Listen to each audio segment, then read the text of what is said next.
This is the Vaguely Nerdy Podcast, where every week this brother-sister duo gets together to discuss the box office, latest film and TV scoops, plus our latest movie or show review, and what we're getting into next. We're your host, Cheryl. And Jay. This week, we watched The Watchmen. Yes. And I am on deck for trivia. Are you ready? Okay, well, let me first tell you that this is M. Night Shyamalan trivia because I couldn't find nothing about his daughter. She's still kind of new to the directing scene. So. Okay. All right. So let me pull it up.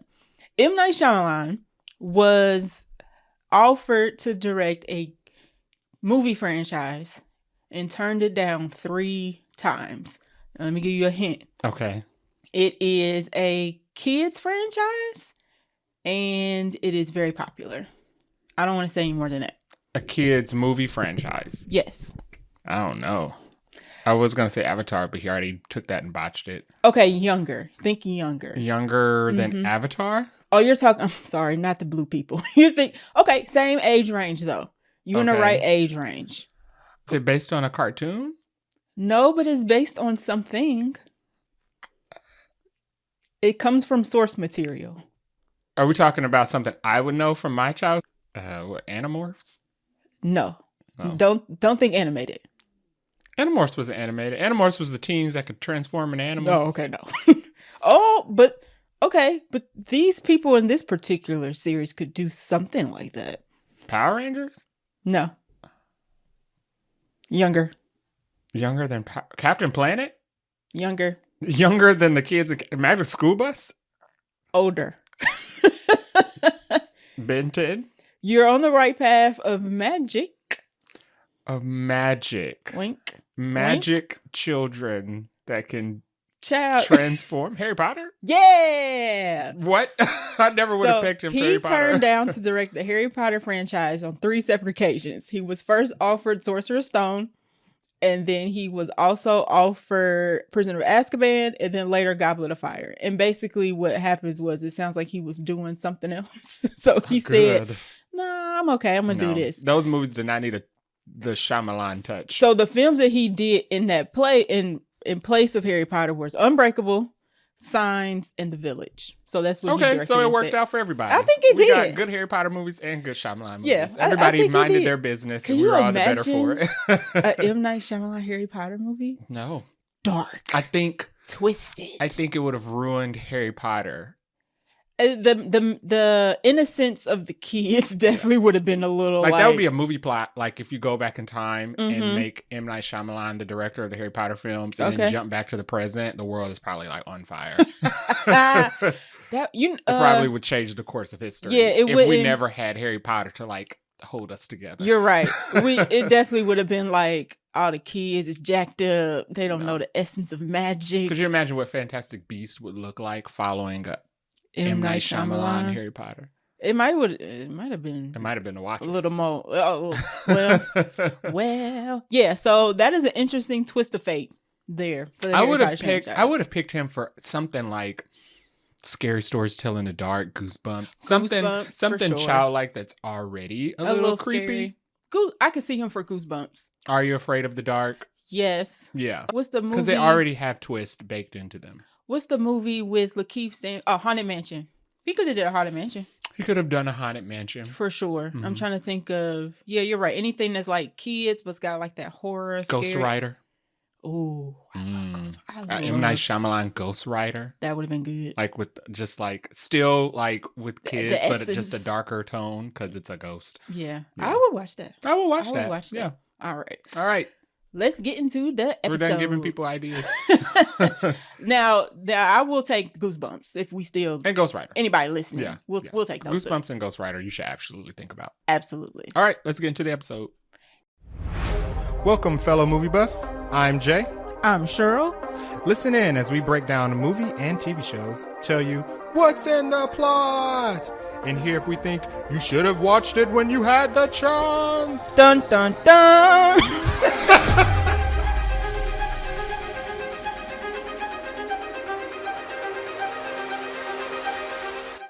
Okay, so we have a pretty good lineup this week. We have some Jurassic 4 news. whether that be Jurassic World or City. Right. It's Jurassic. It's something. Some Netflix movie announcements with Idris Elba and Rebecca Ferguson, a quick trip to the trailer park, and a deep dive into some Buncha Crunch. And then we are going to jump into our movie review of the week, which is for The Watchers. I always feel like... No, not appropriate. No. They could have played that in the movie, though. That would have been hilarious. On to our first bit of news. Jurassic World 4 has a plot. Finally! So it's being described as a completely fresh take on the Jurassic films, launching a new Jurassic era following 3 adults and 3 teenagers getting stuck on the island. Question. That kind What of island? disappoints me. Which Isla island? Sorna or Isla Nublar. We back there? And that kind of disappoints me because aren't the dinosaurs supposed to be everywhere? Why are we going back to the island? Wait. Because them being at your local Walmart is a little bit too ridiculous. Which one was destroyed with the volcano? Was that Isla Nublar? Whichever one was in the second Jurassic World. Was that the first island? I think so. I think they went back to the first one after to make Jurassic World. Where they were like cloning the dinosaurs. I think, yes. So that's Isla Sorna. Uh-huh. Was the one that was destroyed by the volcano. Isla Nublar was the Lost World Jurassic Park, I think. Well, that was the second island. And that's where they were actually... Okay. That's where they were breeding them. Because they breeded them on one island, and then the amusement park was on another one. Right. Yeah. So which island are they on? Now, because Camp Cretaceous was on the island where Jurassic World was, I think. Yeah, Camp Cretaceous was so they can't the Jurassic World island. They shouldn't be there, because then you just basically doing a live action Camp Cretaceous. Oh, okay. So Isla Nublar is Jurassic Park, Jurassic World. Okay. Isla Sorna is the Lost World. That's where Ian Malcolm was. Okay. And InGen. That's because they called it the 5 deaths, remember? Yes. When he went. And they dropped him off and said, we're not going no closer. Right. Yes. So this movie also has been called... I guess the one that's... It's going to be a new island. I guess they could go to the island that's been hit with the volcanoes, be dead dinosaurs. Well, clearly not dead if they're back. Down, but okay. The title has also been called Jurassic City. So I'm wondering if they're not really telling us which... It says island, but that doesn't mean that the island don't have a small city on it. And just because it's a place full of dinosaurs that live together doesn't make it a city. City requires humans. Right. Well, yes. I would hope they're not calling it Jurassic City because there's a dinosaur like these dinosaurs party on can't it. have infrastructure. Exactly. So, that's funny. It's interesting. 3 adults, 3 teens. Then we get in the question of, well, how did the teens of the adults? Are they just random teens? How did they get stuck on the island? Like I said, are we redoing Camp Cretaceous? Are they shipwrecked? We still getting shipwrecked this late in the game? I don't think anybody's ever been shipwrecked on Jurassic. Yeah. Everybody goes to the island. Oh, you mean, okay. I mean, they were kind of done. Shipwrecked in the third one. Kind of. But they went there on purpose. Yeah, they did go there on purpose. So you're right. They did. They still went there on purpose as an accident on the way there. Right. So I don't know. That'd be nice. Kind of like Lord of the Flies.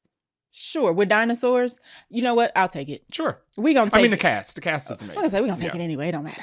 So Jurassic World 4 is set to begin shooting in Thailand, in Malta, and in the UK, and will release on July 2nd, 2025. It actually began filming earlier this week, I believe. So we getting a Independence Day weekend film. That's good. Good location for it. Depending on what else is coming out. I love the fact that these details about the film are being confirmed by Variety. However, nobody has confirmed that this movie is being made. Nobody has confirmed that Gareth Edwards is making it. Nobody has confirmed any of the cast members. A single person on this movie. But it's already begun filming. Has said anything about this movie. It'd be hilarious if this was all just like a rumor. Listen, because there's been no every time something comes out, I'm kind of like, are we sure Gareth knows? Yeah. He directed. Everybody's very quiet. And these are people who all have like social media presence and none of them are even saying anything. ScarJo. Nobody. There was a picture of Jonathan Bailey, I think. Yes, working out. And they were like getting ready for Jurassic City. I was like, are you sure? Because we don't know. Does he know? Does he know? Maybe he's just in the gym. I think it's interesting. To me, it makes it seem like they're gonna keep things very tight-lipped until we get like that first trailer. Yeah. Which is cool. Fine. Yeah. I'm cool with it. I'm looking forward to I'm it. just excited about the visuals because it's Gareth Edwards. Yes, I was nervous when this first was announced, but I'm feeling more comfy. So let's hit it. Next piece of news, Idris Elba and Rebecca Ferguson are in talks to be in a Netflix movie. This is going to be directed by Catherine Bigelow, who previously directed Point Break. Wait, which one? Point Break? The original Point Break? Yep, you're right. Okay. First of all, I had no idea Point Break was directed by a woman, and I feel bad that I didn't know that. Oh, yeah. Yeah. Hurt Locker, which I saw, which was also good, won an Oscar for Best Director. Zero Dark 30, which I didn't see, but I heard it got good reviews. And Detroit. Which was with Captain America and... Chris Evans? Nope, the black one. Anthony Mackie. Okay. I don't know why I was blanking on his name. Anthony Mackie, John Boyega. There's a lot of people in that movie. Okay. So that came out, I think this is her first movie since Detroit. Okay. Yes. Title? My note is incomplete. I don't know what I was saying right. Title is not confirmed. Okay. So there is no title. So we are still waiting on that. Sources have told Deadline that it will be set at the White House as a national crisis unfolds. Another source says the film will have its characters react in real time to ballistic missiles headed for America. So... Interesting. I wonder what their roles are going to be. I was going to say. Maybe one of them is the president? Of course. And the other one is like head of Department of Defense. Heimdall or Ilsa. Either one can be the president. It doesn't matter. I'm okay with either. Ilsa? From Mission Impossible. Yes. Okay. I was like, no, Rebecca though. Yes. You're right. I'll take either one. It sounds interesting. This sounds like something that should be in a theater though. Not on Netflix. Yeah, Missiles, but Netflix White has their House, good ones. Idris. They have their Leave the World Behind. They have their Don't Look Ups. This will probably be in the vein of that. With a bigger budget, maybe. I mean, you got to.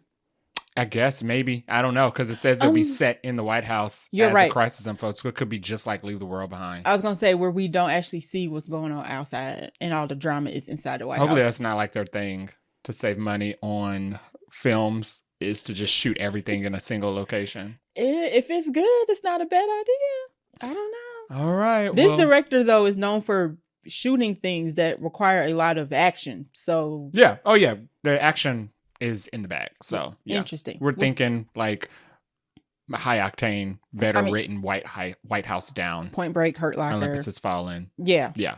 Huge. Good. Tension. Right. Yeah. Right. So we'll see. It sounds interesting. Good for everybody involved. Those are our big movie announcements we have. Let's take a trip to the trailer park. Toot. Beep, beep. So the first trailer we got this week was for Wild Robot. This is the second trailer. This comes out, this is a kids animated film. Comes out September 27th of this year. And I will say that I like this trailer a lot better than the first one.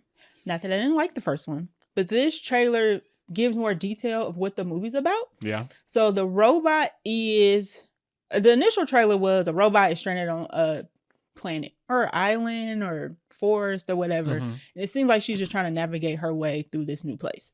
What's actually happening is she lands on a planet because she gets lost or marooned or something by a tsunami of some sort, monsoon, weather event. She ends up interacting with nature and a bird hatches. And they're like, the first person the bird sees is basically their parent. So she has to raise a bird as a robot in a new place. And there's also the plot line that whoever owns the robot, like the corporation or whatever, is trying to come back and get her. I guess to take her home, break her down for parts. I don't know. But it looks, now that I know about it, I am even more interested to see it. Yeah, the first trailer made it seem like the world was about to end. It seemed very basic. At least the island was about to be destroyed or something. But I think it's the robots maybe coming back to get her and maybe doing something to the island. There's like two subplots that seem like that's going on there. It looks fun. It was a short trailer. It didn't give too much detail. It was. It looks like it'll be the key. It's coming out the same month as Transformers 1, but I think they changed dates though. So it's not coming out the same weekend anymore. I think it's coming out the week either before or after. But okay. It looks like a very good kids movie. Yeah, it looks fun. It's the same people from the Meatball. Cloudy with a Chance of Meatballs? I saw that once. It's the same people. So it looks good. Lupita is voicing the robot. It's also got a stellar voice acting cast. So check out that trailer. It's for the kiddos, but I also think it's for the adults. So, yeah. Next up, we have Fight Night, which I had no idea existed.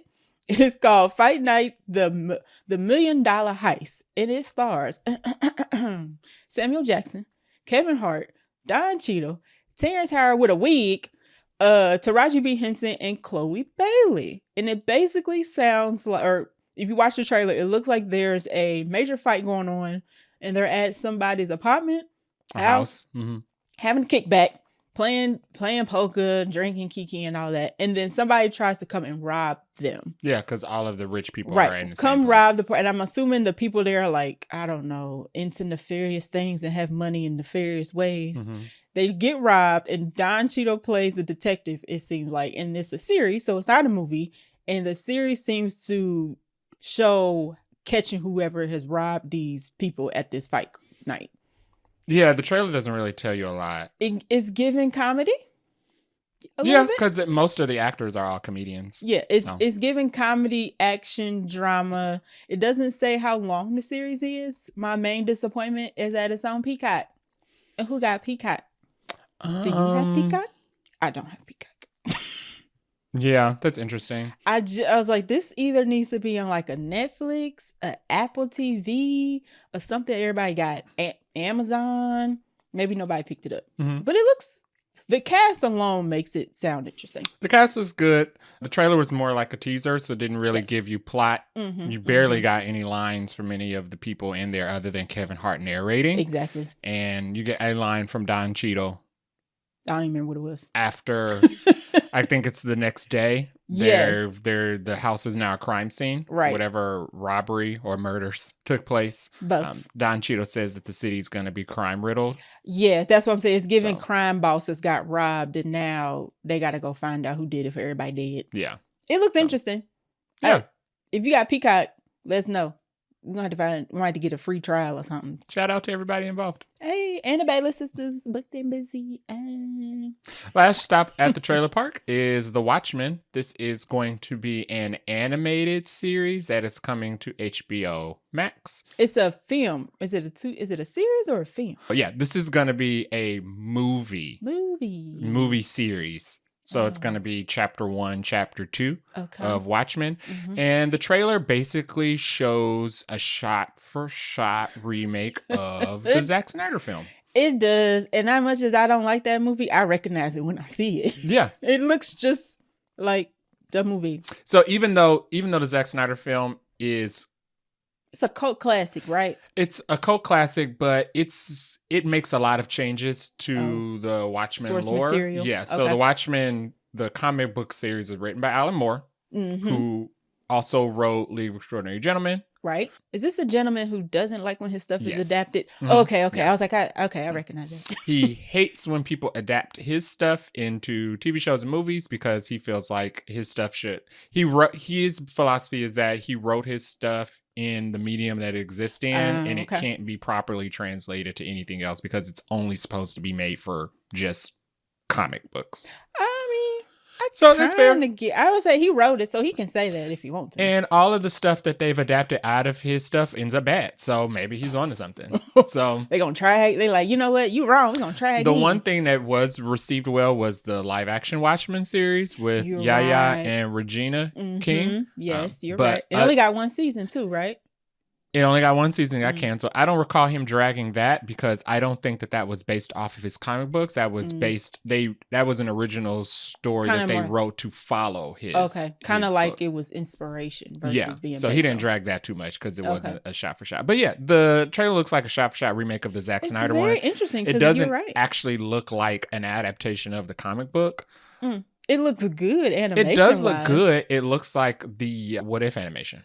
It does. Yeah. It's just the Watchmen and What If animation. That Blade Runner episode of What If, it kind of looks like that. It's giving me with those. Nebula? Yes. Yeah. It's giving me that was such a good episode. It was. Yeah. I probably won't watch because I've seen the movie and it looks like the movie. I might look at it. I did watch the movie. I do enjoy the movie. The movie is hot, steamy garbage, but I do enjoy hot, steamy garbage films that are action heavy. Action. I will watch it just to see if it is closer to the Zack Snyder movie or if it's closer to the comic book. I think it's going to be closer to the comic book. I would think so. The only defining thing between this and the the Zack Snyder movie would be replacing the nuclear bomb at the end with the giant squid. Okay, which is what they did. Which happened in the comics. Now, was the comic is explicit? Yeah. Oh, Yeah. So, okay. unfortunately, all of the depictions of assault and all of the things that happen to women in those checked out. There it is. Will probably happen in this because that's just how Alan Moore writes stuff. Okay, so. well, you've confirmed I will not be watching this. Yeah. But you let us know how it is. I will. Okay. We'll have a look. We'll have a little blurb in the agenda when it's released. All right, so that is our short trip to the trailer park this week. Let's jump into this Buncha Crunch. Hey. Our first tidbit, Hunter Schafer has been casted in the Blade Runner 2099 alongside Michelle Yeoh. Every time I think of this, I think of Marvel or Spider-Man 2099. Because there's nothing else in the 2099 is never referenced for anything. Right. This is the series that's coming to Amazon. So Yes. They decided to put this on something people do have. Yeah. So congratulations to both. Originally, this was supposed to be an anime, and I'm not sure if they're still doing the anime thing because everybody's doing an anime version of their stuff now. Even Lord of the Rings. You're right. You are correct. But now I think it's live action, or they've split them into two different properties. There's still going to be a live action. They're still going to do an animated. So this sounds interesting. Yeah. Like I said, we need to see a trailer. Blade Runner the reason Blade Runner doesn't make as much money as it could is because Blade Runner is played like a drama, which is fine. Now, Blade Runner is, correct me if I'm wrong, George Miller did a Blade Runner movie, right? No. Get my directors confused. Blade Runner is Denis Villeneuve. There you go. There you go. I was like, I knew it was one of the acclaimed directors. Well, he made the one with Ryan Gosling. Right. And Harrison Ford. And Harrison Ford. Right. Mm-hmm. Okay. Yeah. Okay. Interesting. So Blade Runners usually play like a drama. Mm-hmm. It should be more actiony. Blade Runner should be like Total Recall or a Minority Report. But I like me some Minority But Report. instead, it's like Law and Order in the future. So hopefully they with robots. I was gonna say Netflix has got like The Reacher, Alex Krauss coming out. They got The Amazon, Boys. They got Invincible. They need to keep on the high street. Yeah. Keep on the high street. Make this the actiony part of Blade Runner. Gotcha. Absolutely. Also, Andrew Stanton will be the director of the Wall-E Andrew Stanton, the director of Wall-E and Finding Nemo, will direct Toy Story 5. That's exciting. They got somebody proven. Yeah. They were like, we need to find somebody for this 5th installment. Yeah. Who's already know what he's doing. So that's a good direction to have. Wall-E is one of the best things that have ever come out. I haven't seen it. And Finding Nemo also. I like Finding Nemo. So I think Finding Dory made like $1 billion. Probably. Why not? So it's only up from there. That's what Inside Out about to do. Although I did hear Finding Nemo is going to take place. I'm sorry, they're going to do another Finding Nemo movie. I did hear, but it's going to be a film in the universe of Finding Nemo, but it's going to involve different fish. He been found, so they better call it something else. I don't think it's going to involve Nemo or Dory. I think it's going to be about a different tale of fish in the same ocean. In the same universe. Yeah. So it's the Nemo universe of movies. Yes. Okay. Which, I mean, I don't even have to say that. I feel like if you're going to make a Pixar fish movie, it's going to look like Finding Nemo. It's going to be related. We already going to put the two even together. If you did, they already say every movie in the Pixar universe, they already think Pixar is a universe. It is. So I would say that people are already trying to connect the dots between like Wall-E and Toy Story. Other news, Yahya Abdul-Mateen II will star and executive produce in Netflix's Man on Fire TV adaptation. Oh. This is going to be directed by Stephen Caple Jr., who also directed Transformers Rise of the Beast. And other Yahya news, he also has his Wonder Man series that's still coming out, and now we know that it will be 10 episodes long. We don't know if those are going to be 30-minute episodes or they're going to be an hour. We don't know anything about Wonder Man, including when it's coming out. Yeah. Although this Man on Fire, I'm happy we get more Yahya because I don't feel like he in enough stiff. And it's interesting that they're turning this into a TV series, but Man on Fire was good. So, I mean, no, we don't need it, but sure, why not? At worst, probably it may not get high viewership. Because this is how good it is. I think this is also going to be a thing Netflix starts doing, unfortunately. What, turning movies into series? Oh. Because this is the second one. They just did Ripley.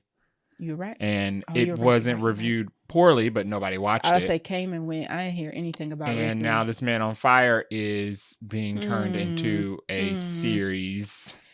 I'm gonna give it a spin. Both good movies. Both really good movies. Yeah, I'm gonna give it a spin. And they're both older. Would you call? I mean, I would call them classics. Who is Dakota Fanning? Who is Dakota Fanning? Oh, in this? Yeah. I'm assuming it's going to. If you're turning it into a series, I don't know. Yeah. I was going to say, do you change the plot a little bit? Because we already see Man on Fire. So I feel like we need to see. We saw Ripley. They didn't change the plot of that at all. You're right. So. Very interesting. I guess it'll, like, is he going to be doing other things besides just trying to get Dakota Fanning? No, every episode can be him killing somebody else on his pursuit to. It would be kind of like if they turned Taken into a, which is kind of like Man on Fire. It would be kind of like if they turned Taken into a series. But we've seen that. Or like Bourne. Yeah.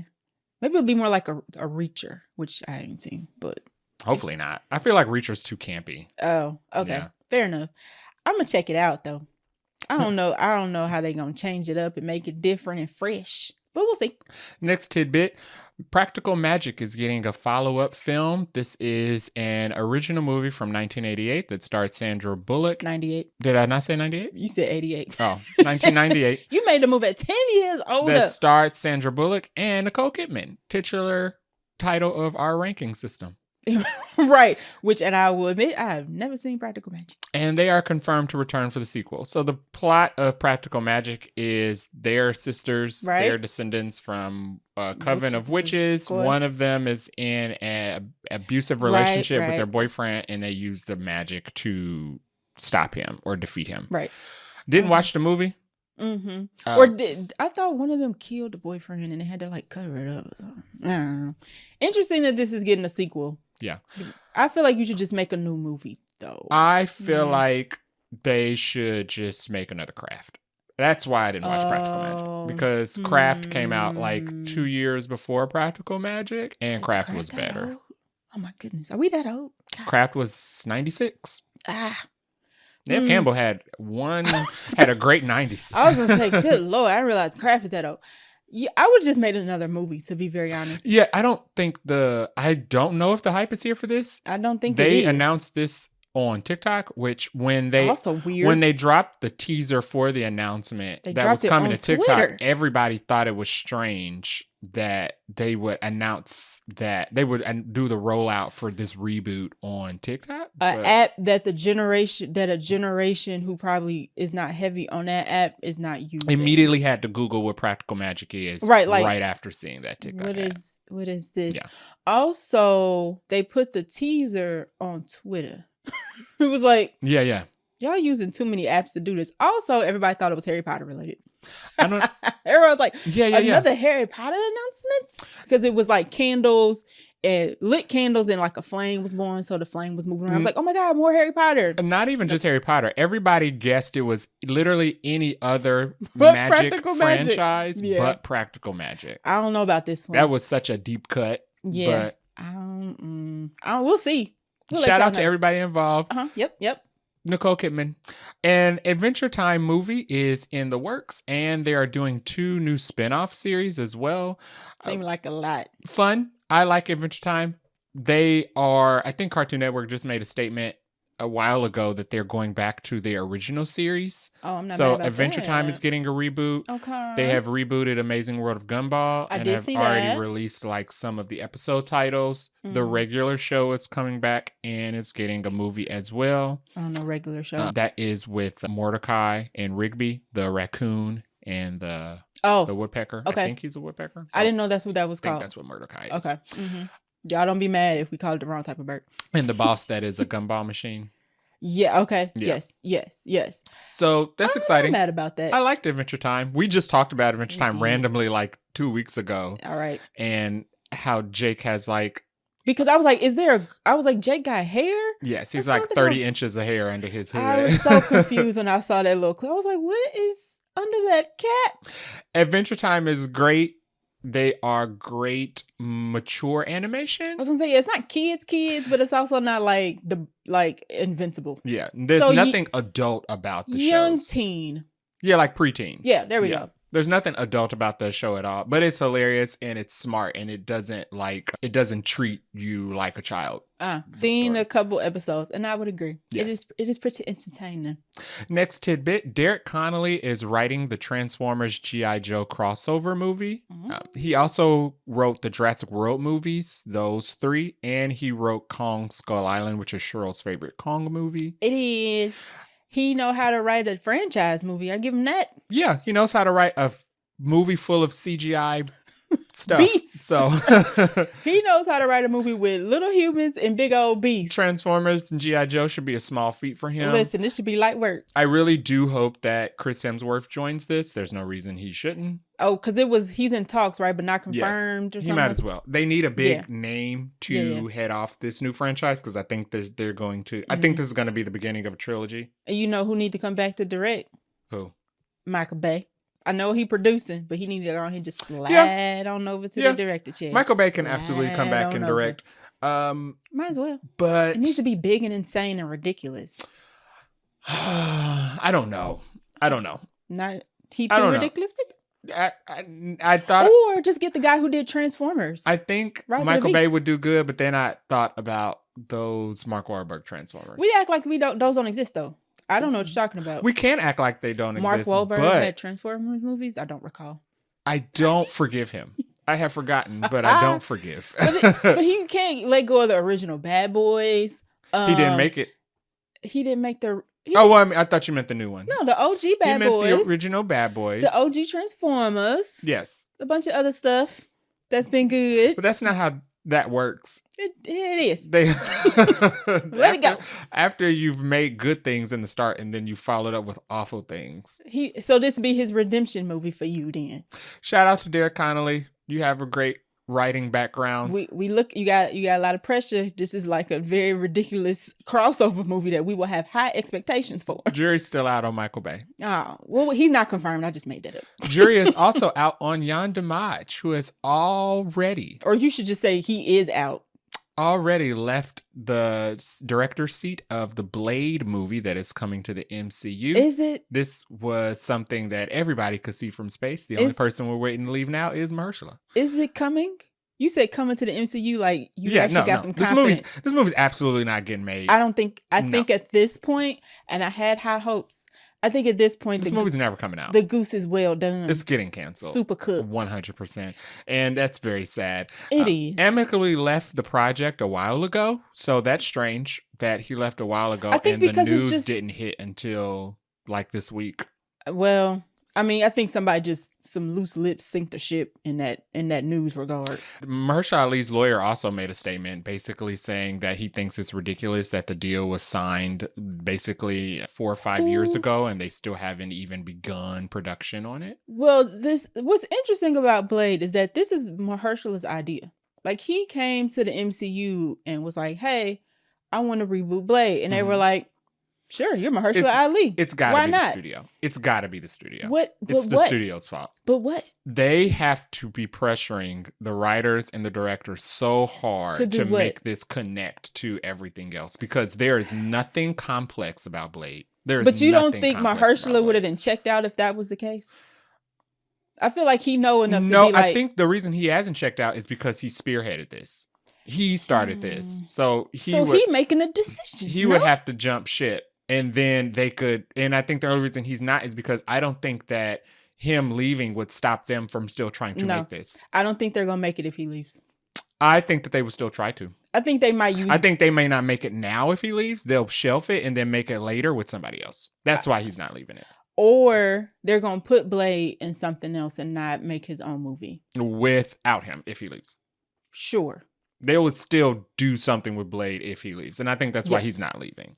Because even though they're messing this up so bad, they're still going to try to drag this to the finish line. But they're getting other things right. Like Fantastic Four is going along just fine. Yeah, because I'm sure Fantastic Four connects to the larger universe. Oh, so you saying because they can't connect, they're struggling. But what else would it be? What about Blade would be, what can you think about Blade that would be complex enough that it has not been made in 5 years? What? Nothing. It's got to be the studio. It's the studio saying we But need how would this. you even connect Blade to any? How? What would You don't need to, and I think that's the problem. I don't know. It doesn't need to be connected to anything. I think it's something we're not thinking of. I don't know what. Probably something unnecessary. I ain't gonna disagree on that. Because part. what would suck is that this movie comes out Uh-huh. next year or in 2 It ain't years, coming out next year. and then it sucks. Well, that's what I'm saying. Like, give me no Blade, then give me a crack And then we Blade. get an expose after the fact, finding out it sucked because it went to rewrites 3 times because they needed to figure out how the Eternals would make a cameo. Blade did make a voice in credit cameo at the end of Eternals. Mhm. So they attempted to try to shoehorn in. Because why does Blade need to be involved in the Eternals? Because what's his name? Cat Harrington was going to be somebody. Why does Blade need to be involved with You're right. the Black Knight? But you have to figure out where he is in terms of everything else. Fighting vampires. You could literally just drop him into anywhere and just be like, Blade exists. Blade fights vampires. When you have street level people like Captain America. And it's the fact that Blade, everybody knows who Blade is, so he doesn't need an origin. Oh, no, we don't need It's an just like origin Spider-Man. story. They dropped Spider-Man in the Civil War with no explanation or backstory. No. I don't want an origin story. You could do the exact same with Blade. Just drop Blade into the world and be like, I've been fighting vampires while y'all have been fighting the Chitauri, and y'all wouldn't know because I've been minding my own business. My world is so far away from the rest of y'all's. I don't disagree. I don't think that I don't know. I don't know what it is. I'm not putting money on anything. But I don't. It's not coming out next year. Eric Pearson is now helping write this script. He previously worked on Thor Ragnarok, Black Widow, Thunderbolts, and Fantastic Four. So here's what I think might be going on. I think Mahershala really wants to handpick everybody, and I think. Not that the people he's handpicking are bad, but because of like delays and maybe what they coming out with, he not maybe 100% happy Didn't he with. pick Jan Damage? That's what I'm saying. Maybe the people he picking ain't firing on all cylinders with this particular project. But they already got rid of everybody else prior to this. And now they picking people like Eric Pearson, who's already worked with the MCU. So why is everybody that they pick and everybody that he picks not good picks? He's picking everybody from the past. Now they picking from toolbox. I don't know. Yeah, I think Marvel originally set up the production, and because he brought the idea, and then he wasn't satisfied with how it was going, so they let him kind of take over. They let him. We back. So I think this is the 4th or 5th director that has left the project. This is the 2nd director, and I think they've lost at least 4 writers. Yeah, so they've lost a lot of people, but this is like the 3rd wave of. Yeah, we don't like the 3rd. You're right. You're right. At this point, I don't think anybody's gonna be left on the cast but Mahershala. I don't think the Blade's coming out. Mia probably be like, "I'm busy. I got to go." Roy gonna be like, "I'm busy. I got to go." So because I don't think it's coming out because at this point you can't still be at the drawing board with Blade. You're right. While y'all have apparently got Secret Wars figured out and y'all just waiting for a director, which means that Blade isn't going to be in Secret Wars at all because y'all can't even figure out where he begins. They have everything figured out but Blade. That's the crazy part. That's crazy. They have Wonder Man news before Blade news, which is funny because Blade was announced years before Wonder Man. 2019, I think. Wonder Man just came out of the abyss from people thinking that was never going to get made. And now we have more Wonder Man details than Blade details. Some behind the scenes ain't jiving and they not ready to move forward, which is very interesting. Yeah. Maybe they should just not do it, even though we would all probably like to see it. I would love another Blade movie, but if it's going to be terrible, this is it don't sound like nothing because we don't have nothing. This is going to affect the box office. They don't have nothing. So there's nothing for us to even be like, this sounds bad. We don't even have nothing to listen to. It's just messy. Right. The behind the scenes sound like a hot mess. So I'm sure whatever's been on paper ain't too far from it. All right. Well, that is all of our movie, trailer park, and Buncha Crunch news. We're going to take a short break and we're going to get into our movie review of the week, which is The Watchers. Watchers. This week we watched The Watchers, which was released June 7th, 2024, alongside Bad Boys, which was a choice. It is based off the horror novel of the same name by the author A.M. Shine. So this is a movie adaptation based off a book. It is directed by Ashana Night Shyamalan. If that name sounds familiar, her daddy is M. Night Shyamalan. This is her directorial debut. So first movie. She's done previous work on other of his movies, Old and one of the other movies. She was like second unit director. So she's not totally new to the film space, but this is her first movie. The list of characters are, or casting characters are, Dakota Fanning plays Mina. She also plays her twin sister, Lucy. Yes. So she's playing twin in this. Georgina Campbell plays Cara. I don't know why Wikipedia has her listed as Sierra, but that was not that woman's name in this movie. I'm going to mess up this lady's name, so what is it? Olwen Fieri. Thank you. Plays Madeline. Yes. Oliver Finnegan plays Daniel. Alistar Brammer plays John, which is Cara's husband. And they really committed to Sierra on Wikipedia. I don't know. I don't know. It literally says Sierra, and I'm like, her name was Cara. Or Kara, I'm sorry. And then John Lynch plays the professor. Yes. So I actually want to edit this Wikipedia page to get this girl name right. Submit the first edit. Her name was Kara in the movie. Kera, and it's spelled like Sierra, the singer. Yeah. Interesting. Anywho, runtime of the movie is 1 hour and 42 minutes, so not very long. Budget is not confirmed. I did some Googling, and there's nothing official that says what the budget is. It is rumored to be around $16 million. So yeah, it has to be like $4. Take it or leave it. Like, come on. If somebody knows, let us know. Currently, box office is worldwide at $14 million, so it's not doing great at the box office, unfortunately. No, it's not. So it's been out for 2 weeks, and normally a movie needs to make 2.5 to 3 times its budget. This is struggling to make budget currently. And that's just a symptom of picking that release date. I just don't know why you would. And it's a M. Night Shyamalan. People usually wait until the second week to go see M. Night Shyamalan movies because they want to figure out if the twist is worth it. Well, and even though this isn't M. Night Shyamalan, right, it comes with it's adjacent. A namesake. Right. Yeah. And when I bought our tickets on Thursday, we went to see this on a Friday. We were the only 2 people in the theater. But when we got there, it was at least 20. We were in the baby theater in the back. So they were clearly like, scooch over because Inside Out 2 and Bad Boys is out and we ain't got no room for the watchers. So ratings wise, cinema score is a C-, which is also not very good. No. Not even for horror. So I think horror, like B's are considered good. Yes, B- are considered good for horror. But not C's. I don't think C's considered good for anything. No. In especially when your movie is a mystery. A C score indicates that people were not satisfied with the ending. Well, I can see that. Yeah. So Rotten Tomatoes, critics gave it a 32 and audience at a 53. So that means most critics did not like it and the audience was half and half. I think that's harsh, but I'm not going to contest those results. I agree on the critic side. You think the 32 is deserved? No. I say I agree that it's harsh. Oh, yes. I think 53 makes more sense. The 53 makes more sense. And I always say with Rotten Tomatoes, you have to remember that a 32 indicates that most of the critics that saw it did not like it. Yes. I don't think it was that bad. No. But let's summarize the plot. Okay, so a summary of the plot is basically Dakota Fanning is traveling to a zoo to transport a bird. Uh-huh. And on her way, she gets stuck in the forest. Lost.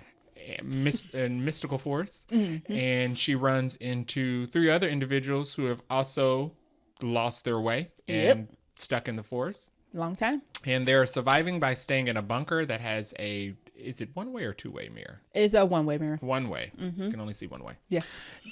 They have to live in a bunker with a one-way mirror and these creatures who come out at night just to watch them. Yep. And the rule is you have to be in the bunker at night and be watched. And if you are not in the bunker at night and being watched, they are going to probably kill you. They're not happy about it. They're not happy about it. That was a good summary. Yeah. I think you summarized the whole movie essentially. Thank you. So actresses who we liked and did not like. Now there's not a lot of people. There's 4 in this movie. The 4 people you see in the trailer, there's like some extra side people. I guess the professor is also a main side character. But honestly, everybody was cool. I don't know most of these characters outside of Dakota Fanning, but you recognize the 3 out of 4. So it's just me. It's a me thing. It's a me thing. I recognize Georgina Campbell from Barbarian, which is a really, really, really good horror movie. I've heard of the critical acclaim of Barbarian. Yes.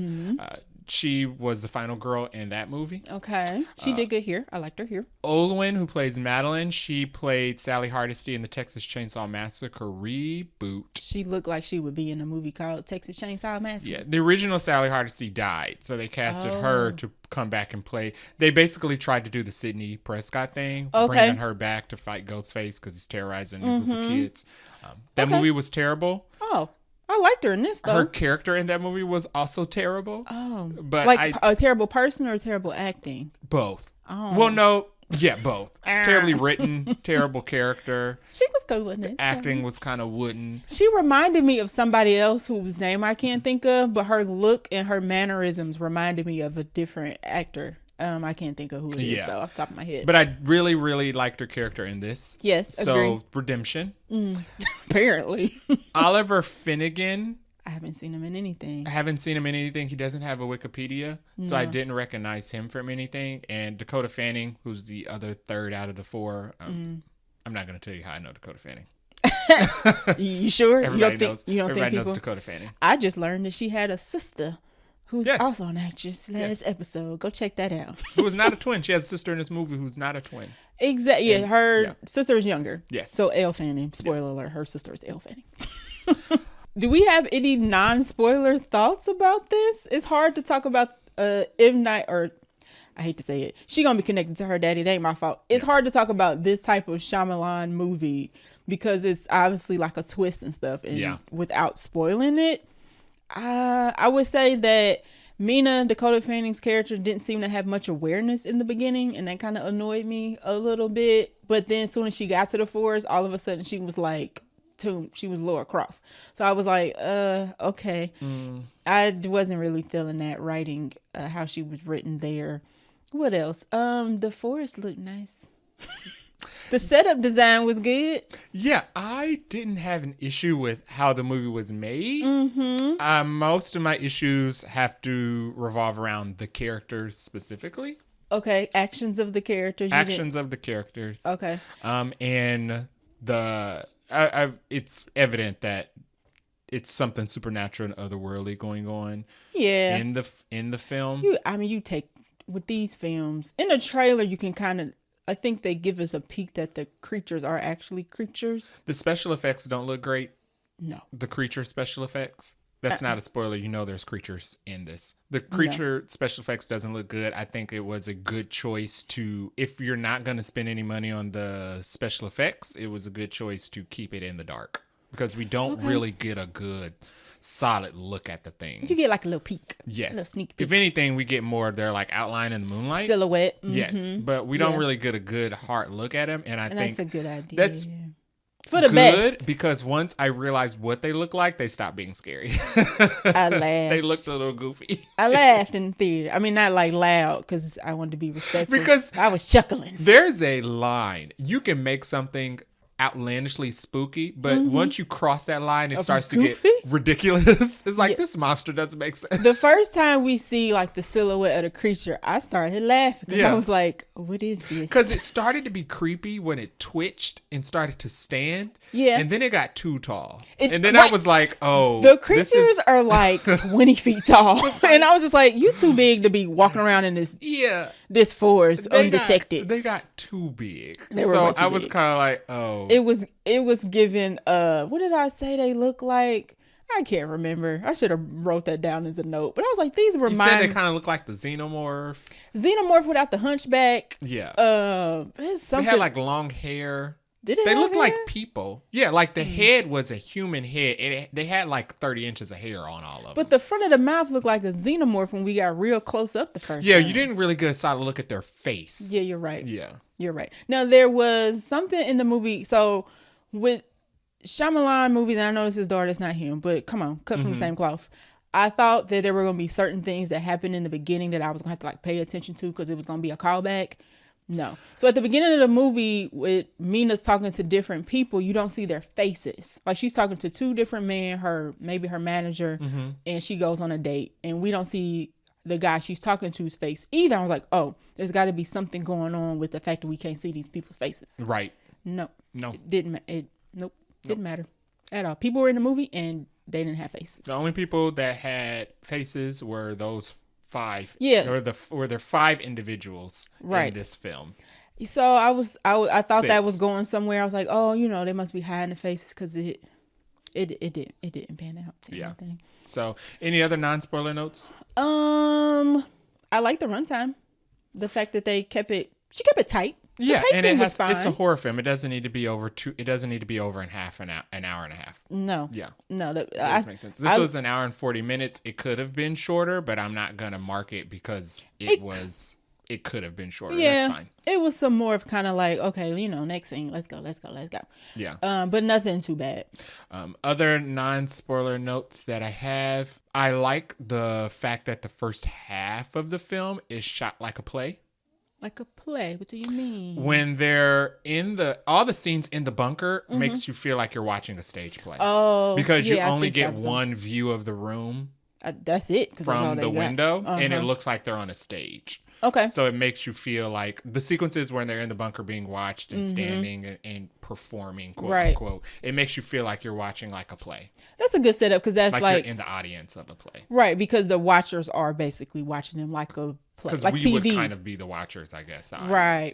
Okay, you're right. Yeah. So I don't think I have anything else non-spoilery. All right, so that is all of our non-spoiler notes for the watchers. We're about to get into our spoiler review. And 3, 2, 1. Hey. Okay, so the premise is that the watchers are ancient aliens. Yeah, so fairies, changelings. Diving right into my dislikes, because that's my number one dislike is the plot.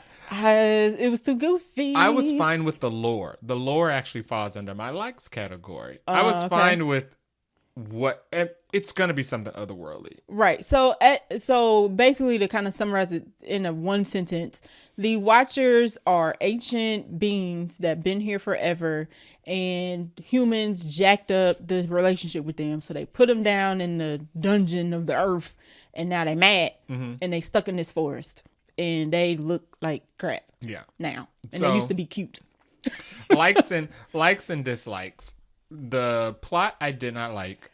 I didn't like the end. Once I realized that we were going for ancient aliens, I was like, oh, this is predictable. Well, yeah, the ending was a separate note my dislike. Maybe second half is what I should say. But the plot setup is something I didn't like. I didn't like the getting lost in the forest at random.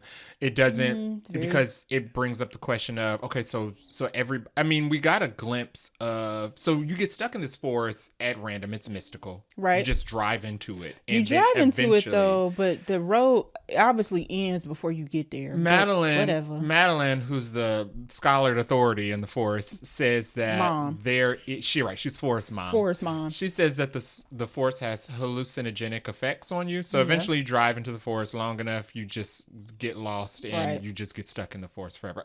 Outside of the fact that the forest is magical and we don't even know where the entrance is. No, and it turns cars off. And it has electric technology does not work once you reach a certain point. Cars, point of radios, the forest, which makes sense because you can't call out. Right. That would call for help. That would ruin airlift. That would ruin the movie. Yeah. So I didn't like the setup. Getting lost in the forest at random. Why weren't more people lost in the forest? There should be a ton of people at that point, you would think. We did get a shot of a billboard that had, a bulletin board that had missing persons posters all over it. So that's fine. That was setting us up that she's about to be missing, but we already knew that. But I just didn't like the whole mystical forest thing. I like the forest as a setting. Yeah, so the opening scene is actually kind of creepy because we have somebody who's lost in the forest and it looks like he's trying to get out, and then he eventually gets captured. You kind of see that in the trailer, actually. That guy doesn't make it, surprise. But it's very kind of like, after that, you see the forest. I'm like, oh, this forest actually kind of nice. Because in the end, going back to your point, when they make it out of the forest, the way that they get out is so not mystical. No, they get a boat. They ride. Not only do they ride, and it's just a regular paddle boat. Yeah. It's not like motorized or nothing, and they just kind of sail off back into Yeah. reality. Because if the whole how Civilization, how there does it walking through the forest, because there are scenes where Dakota Fanning is walking through the forest and it's shot in a way that basically she's walking in circles. Yes. So how does it work getting to the shore? What are the rules to the mysticism of the forest? Well, it doesn't always make you walk in circles unless you're trying to make a actual attempt to leave, and then it'll let you go. Right, because a forest mom says, it can make you tweak. You can make you go crazy. Yeah, so the longer you're here, it starts to affect you They start more. trying to mark in trees so they kind of know how, I guess, their escape plan to get out at some point. But it's like, did they mark every tree? There's basically a radius around this forest that is, if you go past this point, you're not going to make it back to the coop in time before it gets dark. Yeah. But it doesn't say what the boundaries of the magic is. No, and it doesn't. Is it at the river? Yeah, and it doesn't. At the lake? It doesn't indicate when the magic is streams? working and when it's not. You're right. It seems to randomly. It has hallucinogenic effects, but it seems to randomly affect them. It sometimes. does. And don't affect everybody the same. And then you can't escape the forest because the forest turns you around. But then you can escape the forest if you mark the trees. If you mark the trees, and you're making a you straight can shot. escape if you plan it, which is the point of escaping is to plan it. So yeah, I'm not sure. Magic don't know how to subvert plans. The forest apparently. magic was done better in parallel. Because even though they marked their way around, they still got lost, and they because couldn't that's how good the forest was. Yes, that's how good the forest was. The forest wasn't good. It's the immature. monsters seemed to be getting the job done, but the forest itself was. I just didn't understand the boundary of the magic. Because once they leave on this little river, it's like, well, how far you need to go before it's not like hallucinogenic forest no more. And thank God the fairies can't swim. Because if they did, this movie we still be watching. Yeah. The watches. So, but going back to likes and dislikes, Yeah. I did enjoy the acting. Acting was good. I didn't have any issue with the acting. The acting was good from everybody. How the first half was shot, I was fine with. We're in spoilers. So, of course, they make it out of the forest, and the third act of the film takes place in regular society. Right. I actually wasn't expecting to end the film in the No. civilization. I thought once they got out the forest, it was going to wrap up pretty quick, Yeah. but we get a whole nother maybe 15 minutes. Yeah. So, and I was fine with that. Yeah. I did enjoy the lore. You wanted to do something different with fairies. That's fine. It felt cheesy to me. I think it only felt cheesy because it's fairies, and people have fairies fit in when people think of fairies, they think of Tinkerbell. Yes. And there are some people who think of, just like when people think of the Little Mermaid, there are some people who think of Ariel. Right. And there are some people who think of the real Little Mermaid with the girl who sewed her legs together. Right. So, well, it was cheesy to me because ancient artifacts coming back to present time is very like, we've done this. It's given, what did we just see? Indiana Jones, where there was like an ancient artifact and it's now in present day. And I don't know. It just wasn't original enough to me to just, they've always been here. I think if it would have been they've always explained better, which I think Maybe. is a negative, the exposition. we got exposition scene to explain the whole movie. I think if the lore had been explained better, it would have sounded less cheesy. Okay. And my last like on my list is Madeline. I really enjoyed Madeline's character. Forest Mom. Yes, I really enjoy Forest Mom. I love an older character who just has lore, just because they're older. She And said the that only she reason was they have lore just because they're old. She said she had been there the longest. Well, we'll get to why Madeline was special, but she's been there the longest. She's the most knowledgeable. She kind of has a little background of what's going on. She's kind of keeping things from the team, but more so for their benefit.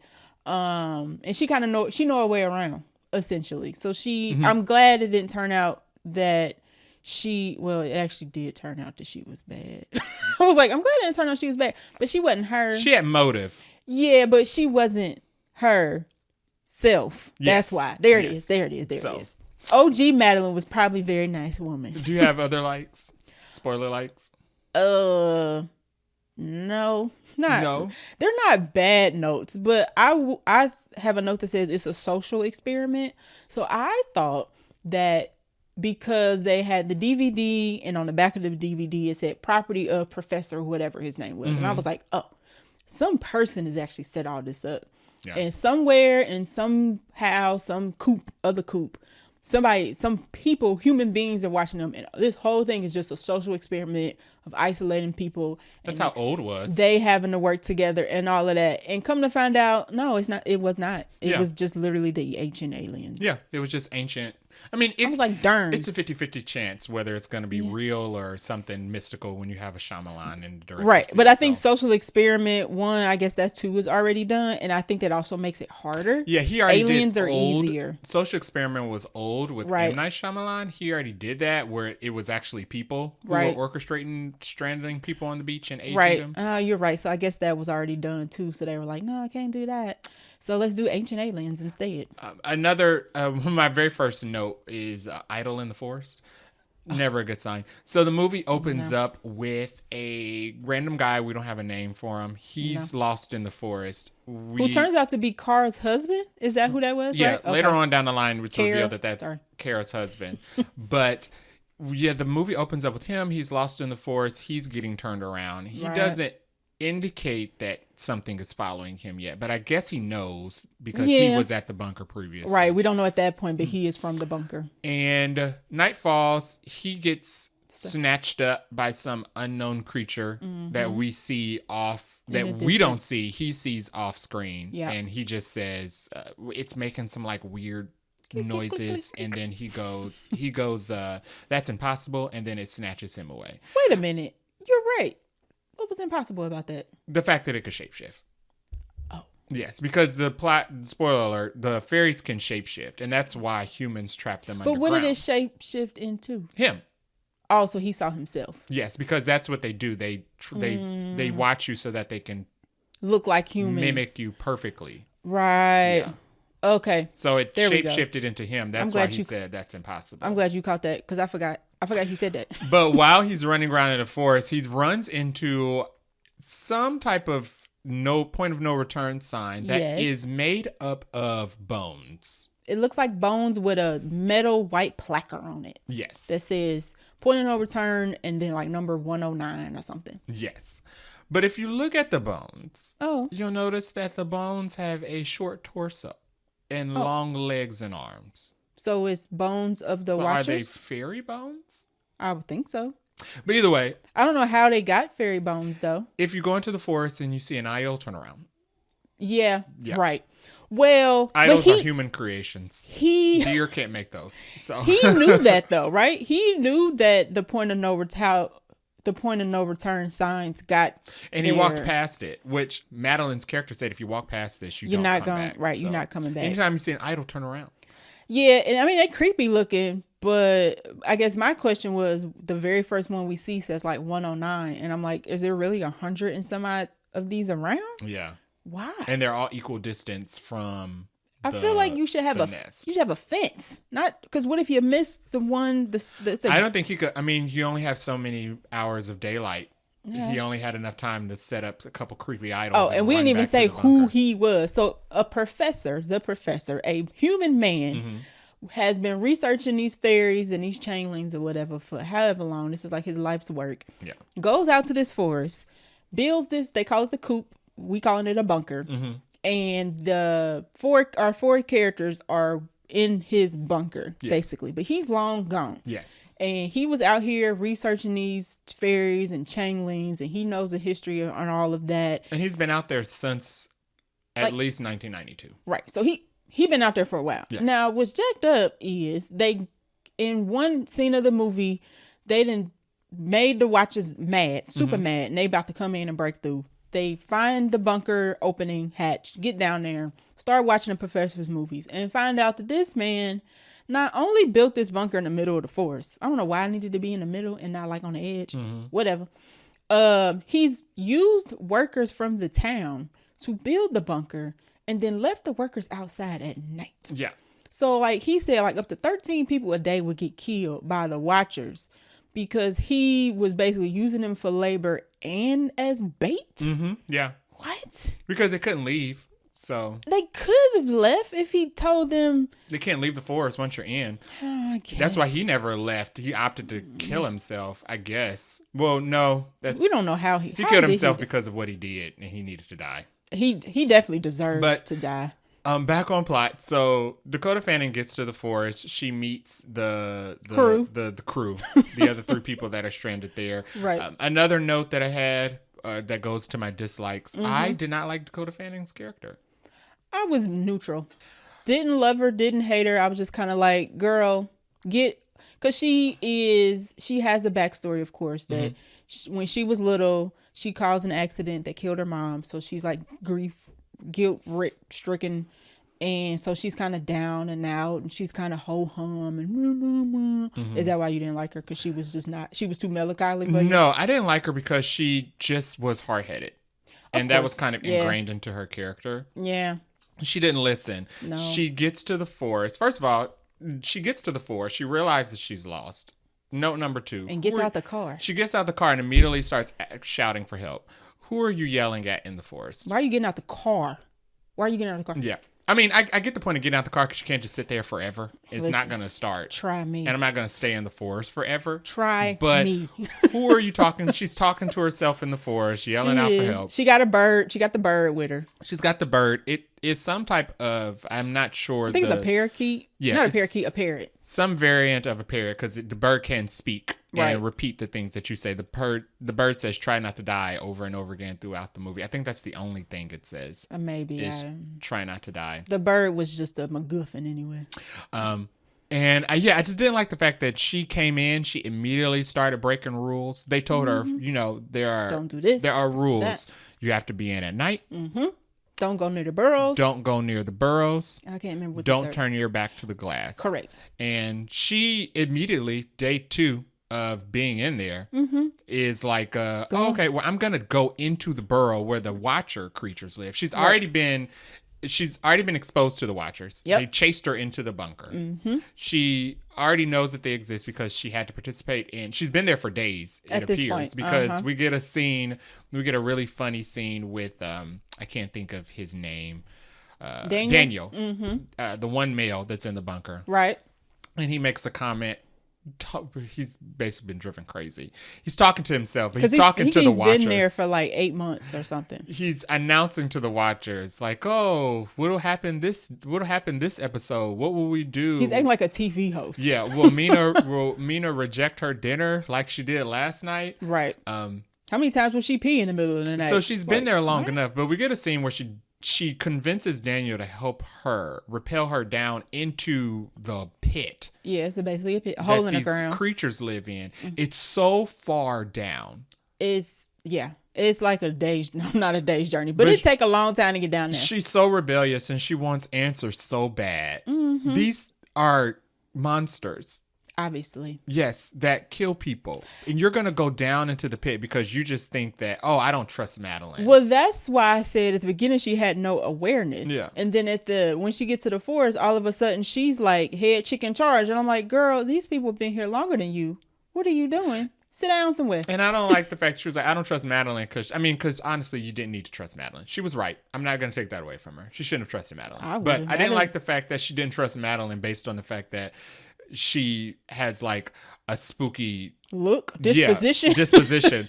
It's a spooky situation, girl. What is she supposed to be? And hello, these people ain't been able to bathe, use the toilet regularly, They've been out there normally. For months. They all look crazy. They've been out there for months. Yeah, I didn't dislike her character, but I didn't I wasn't really rooting for her. Like she was kind of dry. If she got it in the movie, I would have been like, oh, okay, well, everybody else made it. Congratulations. So yeah, I was very neutral on her. This was not one of my favorite Dakota Fanning performances. Another dislike on my list, some of the veteran character choices. The rest of them, the non-Dakota Fanning characters. So Madeline, Daniel, and Cara. I did not like the fact that Mina, Dakota Fanning, is the one who's been there the least. Correct. She's the only one who doesn't get fooled by the antics happening. Well, because the forest is mystical, so her mind ain't been brainwashed. Well, but so there's a scene where Cara, after Mina and Daniel have climbed down into the pit and came back, had a close encounter with a monster, right, and stole some of. She gets down to the pit. Mm-hmm. She sees that there are trinkets down there, like his bikes and cameras, things and that books. have obviously been collected from other people who've got lost in the forest and killed by the fairy creatures. Mm-hmm. So she steals a bicycle, a camcorder, and some other things from the pit. Right, lies to Madeline and says that she found them on the surface somewhere, buried next to a tree. It don't even sound plausible, but go ahead. Madeline don't even look like she believed her, but whatever. The Watchers get pissed because she stole some of their belongings. And they realized it was missing. Yeah, and she came, and they saw her come into their little pit, and they can't step into the daylight. Right. They're burned like vampires. For a minute, I thought they were vampires. But oh, really? That would have worked. Anyway, after she does all this, they get mad, and they try to trick them by mimicking Kara's husband, who we saw get killed in the beginning of the film. Right, and he's been gone for like 6 days, and Kara got some hope that he coming back. Kara's got some hope that he's coming back, even though she's been there for 5 months. He's not coming They've back. both been there for 5 months. He went missing 6 days ago, and he hasn't come back. And nobody returns clearly after being gone for like 1 day. I don't know why Kara was written to think that was possible. The fairies come back and try to convince all of them that he is the husband, sitting outside waiting for them to open the door to let him in because the monsters are coming, and he's naked. I didn't like the fact that Kara was very easily convinced that it was going to be him. She was like, open up the door. She was ready to open the door. And Madeline was like, I will knock you out before I open up this door. Which was plausible. And which I would have helped because that's so dumb. Tie that girl to the chair. Like, no. You've been here for 5 months. You know what these things are. You know what they're capable of. You should know Why would you think your husband was alive after 6 days? Yeah, why would you think your husband was alive for 6 days? He came back naked and bloodied. He didn't leave naked and bloodied. Why would he take his clothes off of anything? He couldn't answer your questions. No. And they didn't know that they changed shape at this point. No. Because they hadn't seen them yet. Right. However, it is a rule of thumb that any otherworldly entity can probably change shape. It's also, if you know that the forest can make your mind a little cuckoo, why would you think anything outside is legit? Even if it was like a ghost or an alien, anything, they can always change shape, girl. Listen, like it's never going to be the person. It's never going to be your loved one on the other side of the door. I guess we supposed to believe they ain't never been stuck in the forest. They don't know the rules. Yeah, I didn't like that. I didn't like that some of the veteran characters were dumber. Yeah. Daniel was my second favorite character. Oh, really? Okay. I'm sad he died, but I knew he needed to. I was fine with it. Daniel is the character. He's young. He's inexperienced. He has a bad home life. AKA, he wasn't going to make it. Daniel was fun. He was funny. He was funny. He needed to go. And the reason he needed to go is because you only get one chance to kill me. Well, he needed to go because he made a very dumb decision. Which one? The very last one, when they was about to escape, and Daniel all of a sudden's like, "Oh, it's my brother, y'all! My brother! I need to bring my brother." And then like, Daniel, it wasn't even his brother. Who was it? It was Kara's husband. Why would he turn around to go try to save Kara's husband, even if Kara isn't turning around? So I'm with you, like how they made Kara stupid in that instance. They made Daniel stupid. Like, why would he been there longer than her? Well, Daniel was stupid earlier, and Daniel was stupid when he tried to lock Mina and Madeline outside you're the right. bunker. And that was also stupid. That is when Daniel earned his death to me. Yeah, you're right. Because I don't know why he did that. He basically was frustrated over the fact that they had been there doing the same thing. He was like, "Oh, something needs to change. I don't want to follow Madeline's rules anymore." Right. So he was tired of Forrest, Mom. I'm going to effectively murder you. Yeah, let you go out there and die. Locking you outside of the bunker is killing you. It's a death sentence. So, and I'm going to I've made the decision to murder you and murder the new girl, all because I want something new to do. I'm tired of doing the same thing over again. Yeah, he earned his death. Madeline, when they got in, Madeline was like, "I should have killed you months ago." I was confused why she didn't. Like, I would have gutted him. As soon as I got into the bunker, I'd have been like, "Oh, so sorry." Head to glass. Boom. They're about to the aliens are about to witness their first murder because you don't get to make that type of decision about my life. It's funny. I didn't forget about that, but you're right. That was his second dumb decision. Yeah. You're right. Or I would have tripped him on the way to run into the boat. And be like, you can slow them down. It wouldn't even matter because obviously he made a dumb decision. Literally, they are at the edge. They got into the bunker. The professor has told them how to escape. They about to escape. They near the edge of the water. They can see the boat, and Daniel's dumb butt turns around, tries to save an obviously not real person. I'm like, bye, good day, bye, sir. You obviously are not ready to be here anymore. So, and I don't think Madeline made any dumb decisions. No. And it makes sense why she didn't. So Right. Eventually, they have pissed off the fairies enough. Big time. Daniel locking Mina and Madeline out the bunker was the last straw. The fairies are breaking the glass and they're on their way in. Right, because all 4 of them are supposed to be at the night show. And only 2 of them are there because Daniel locked them out. Have to be present for the night show. And they mad. They officially mad. They over it. So while trying to find a way to stop the creatures from getting in, they move the rug for the first time ever anybody's ever been here. Time ever. Except for Madeline. So it was a surprise to everybody except for Madeline. Right. But we about to tell you why for Madeline. They uncover the bunker. And get down to the hatch. Get down the hatch and find basically a whole living space. It's like a laboratory. The original guy who built this place, the professor, left video logs that basically outlined everything that he did there, from the setting up of the bunker, his career researching the fairies. We get fairy lore. Yeah. The fairies lived amongst us as gods and friends and companions. Exposition. But they had like creepy shape-shifting powers that mankind didn't trust, so they clipped their wings and they trapped them underground with like a special seal, and they can't come up into the daylight. Surprise. They also dropped the nugget that the fairies were also companions in some cases. So they was mating. And could mate and procreate, and they would give birth to halfling children who could walk in the daylight. Yeah. It had properties of humans and fairy characteristics.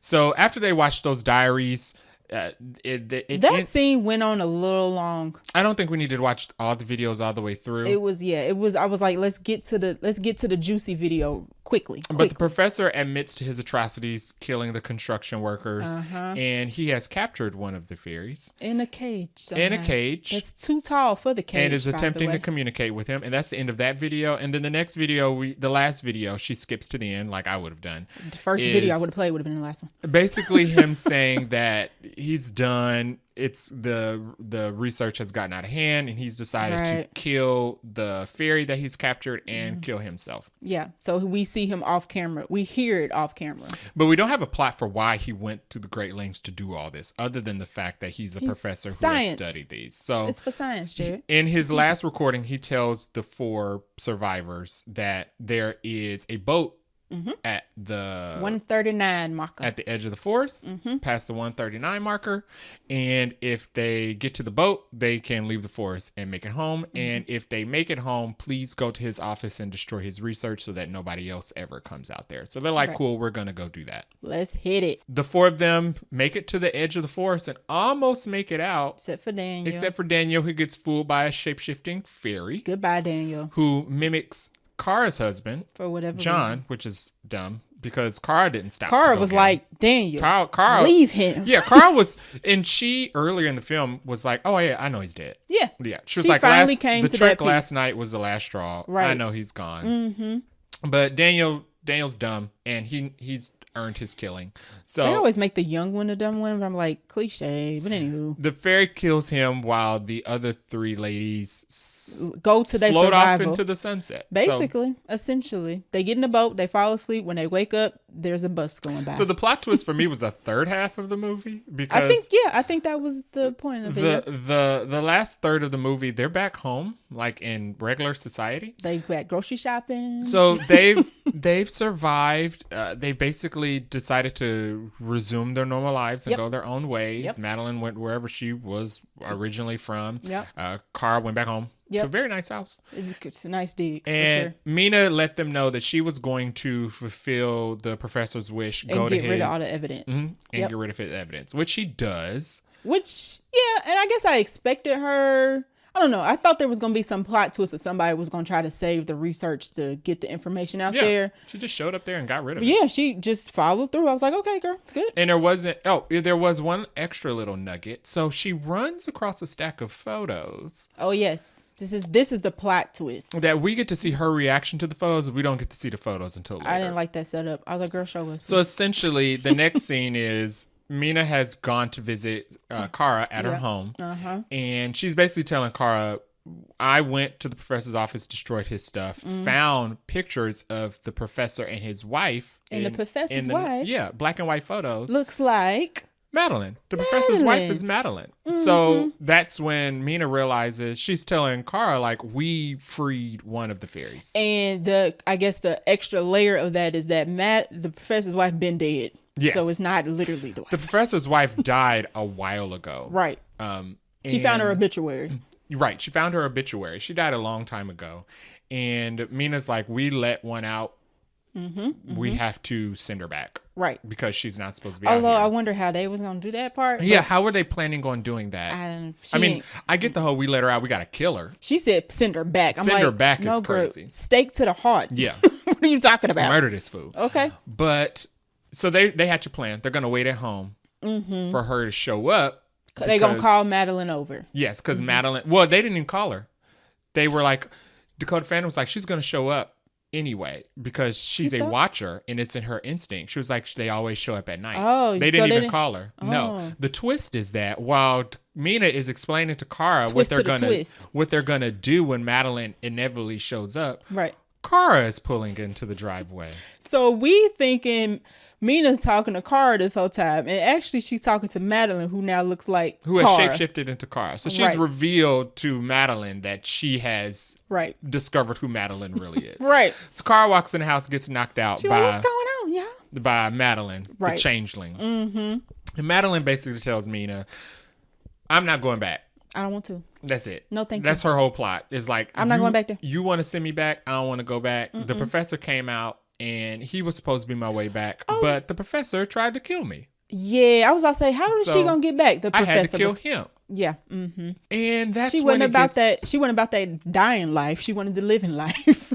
That's when it gets a little gross, and that's when the professor earned his death because apparently the professor went out and procreated with one of the fairies so that they could birth a halfling that he could make his wife. And they set it up earlier in the scene where when Mina goes to the office and we learn that, they used to do this and they used to do that. And at some point they used to be lovers and mates. And I'm like, are y'all about to say there's a baby somewhere? Yeah. So the fairy isn't even like a fairy. Madeline's not even like a fairy. She's like his offspring that he also was planning on co-opting. So as his wife. Yes. So he was going to marry this creature he he was just procreating that he conceived to make a wife, to make him her. That's gross. That's you know what's interesting about the Wikipedia page that I think is wrong, calling Sierra or Car. Her name ain't Sierra in the movie. It also says that at the end that he really, what does it say? How did they do? Yeah, they say that Madeline is the watcher that the professor captured. And I was like, that can't be right. No, that can't be right. Because the watchers can't be in daylight. Right. It's very specifically said in the movie that Madeline is a halfling, half human, half fairy. That's how she can be outside. So I was like, no doubt. He procreated with that thing. Yeah. And that is nasty. Yeah. That is disgusting. I don't like it. Because they were, so he captured one. He had it in a cage. And that was funny because it just looks, the more you look at it, the aliens are tall and lanky. Yeah. Think your average stereotypical alien and add 10 feet to it, and that's what it looked like. Real goofy like. And then imagine that in a cell that's only like 8 feet tall. Yeah. Just hanging, just hunched over like, it's too small for me in here, let me out. Yeah. So and Mina tells her like, he never told you that you're a halfling. She's like, you're not an actual fairy. What? I'm half human? Oh my God. What am I supposed to do with this now? Yeah. So she ends up defeating her with the power of love, basically. Mina basically tells Madeline that you and I are alike. Somewhat. We've been treated like outcasts. Somewhat. And we do. I guess there's the parallel that Dakota Fanning is kind of the reason Dakota Fanning can see the humanity in Madeline because Dakota Fanning is a little bit of a changeling herself. Because in the beginning of the movie, I'm not buying that. In the beginning of the movie, we see Dakota Fanning likes to dress up as different people and go out and meet people. I had forgotten about that at this point of the movie. Yeah. Because it wasn't that important. So, it turned out to be the Chekhov's gun at the end of this film, because at the beginning we get a small scene where Mina puts on the ugliest brown wig I've ever seen. Come on, wig. Most unconvincing wig ever. Not looking good for her skin. And she goes out to meet men. Right. She goes out on dates with a wig on. Yeah. To pretend that she's somebody else. She creates a new character. Because she's an American living in Ireland. So Yes. we forgot to say that too. Right. So she's a immigrant. So because she is also a little bit of a changeling herself, she sees the humanity in Madeline. Also, Madeline wasn't evil. She did help protect them from the monsters she realized that the monsters were going to break into the bunker. Right. The only reason Madeline wanted to kill them is to tie up loose ends because she really just wanted her freedom. Right. Madeline wanted to go live a life as a fairy. Yeah. Because she turns back into her fairy form. Yeah. So the power of love makes her wings regrow. Yeah. Yeah. Oh, yeah. Yeah. And she just flies off and's like, you better be right, Mina. Yeah. People better treat me nice. So Mina tells you, there's other people like you and E out in the world, and maybe if we looked out for each other, we wouldn't have to feel so alone and feel like we have to kill people. Yeah, Something. I didn't buy it. I didn't buy it at all.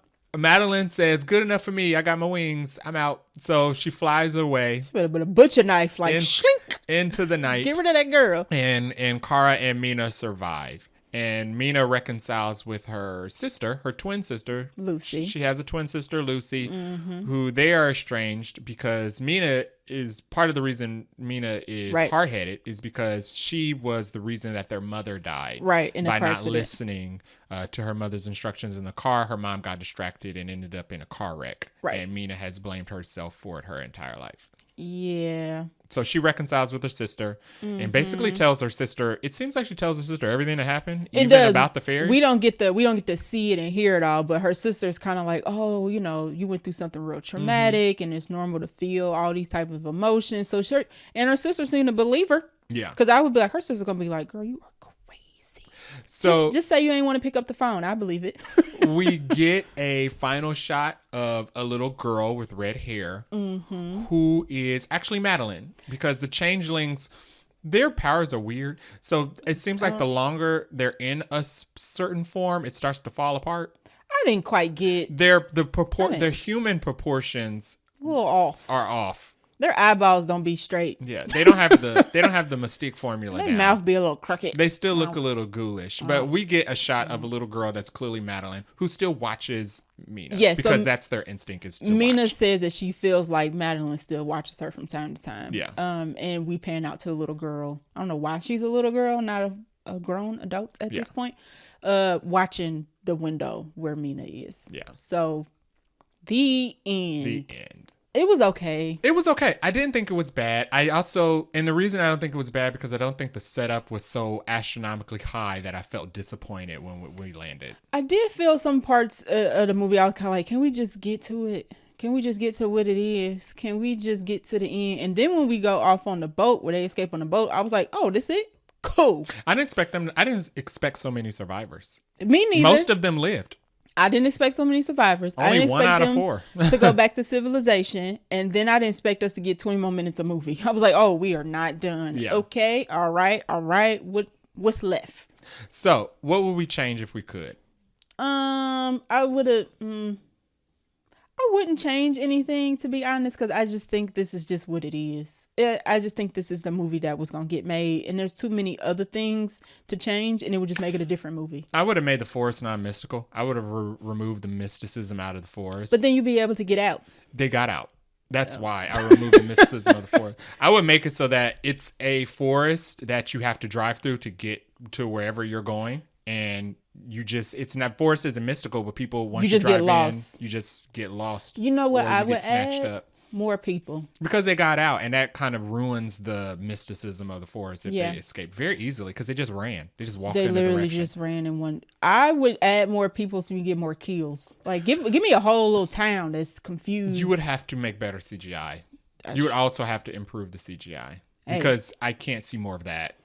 Listen, make and it not laugh. I take it back. One thing I would change is to have more people so we can get more kills of the changelings and the humans. Weren't many jump scares, and then once I realized what the monster looks like, there was no moments of tension. I literally was like, oh, okay, this is goofy. It was creepier when you could only see like their hands and fingers. And their head, right. But then when you got the full body shot, and then when they mimic naked people because they've never seen a naked people, they can only make Barbie doll people. They look like real need some sun. Yeah, they look like pale kins. Right. So yeah, the aliens, I would change the aliens to look more frightening as well. Like make them look like scary. It's a horror movie.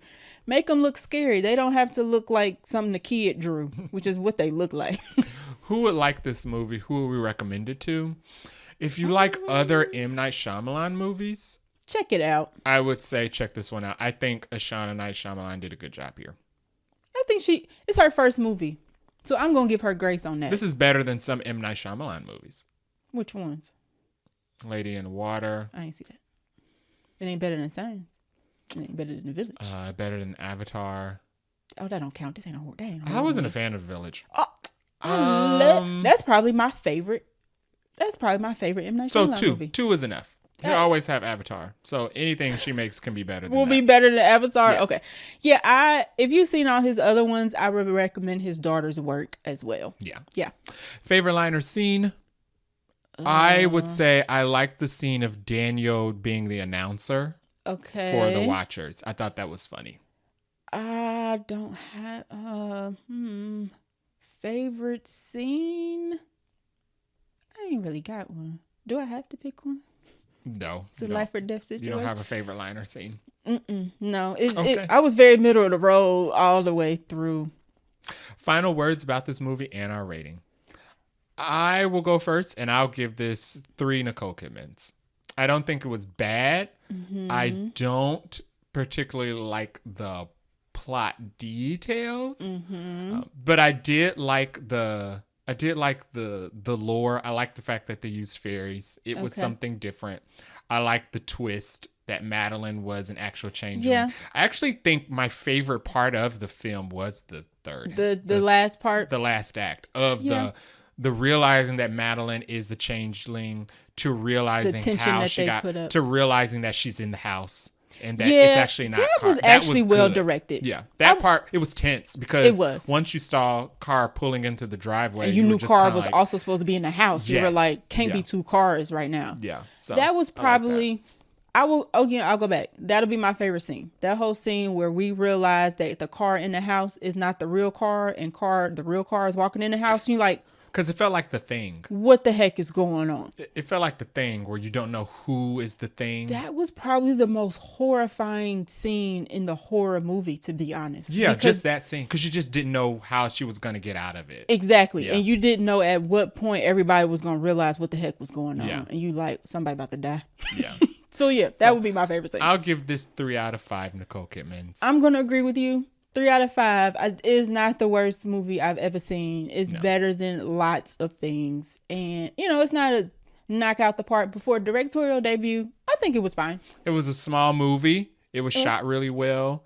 I liked all of the acting, and I think the casting choices were good. Yeah. It just could have benefited from some tweaks. Better writing and scarier aliens and more kills. I think the design and the concept of the creatures made sense, but in actuality, they look so tall and lanky. I get tall, lanky aliens, tall, lanky creatures that don't have like body proportions that make sense, like xenomorphs. Yeah. Though I get that they were going for like a xenomorph-ish vision. Okay. Because it had like a xenomorph body with just like a human head. Yeah. But and arms and legs. I get where you were going.